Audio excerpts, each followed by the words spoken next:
This Italian-inspired recipe is a one-pot, fun-to-make and eat dish that combines ground beef, pasta, fresh zucchini, and yellow squash.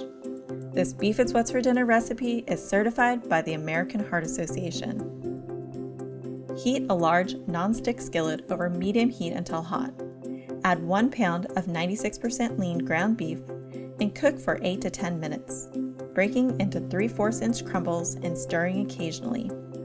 Make sure the ground beef is cooked to an internal temperature of 160 degrees Fahrenheit.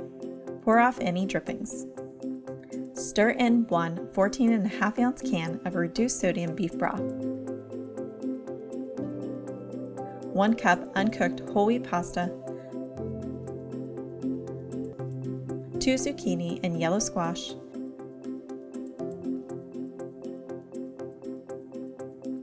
1 14.5 ounce can of unsalted diced tomatoes, and 1.5 teaspoons of Italian seasoning.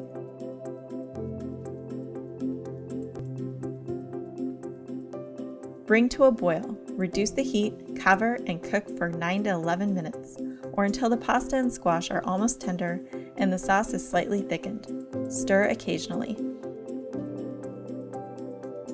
For this recipe and other delicious beef recipes, visit beefitswhatsfordinner.com.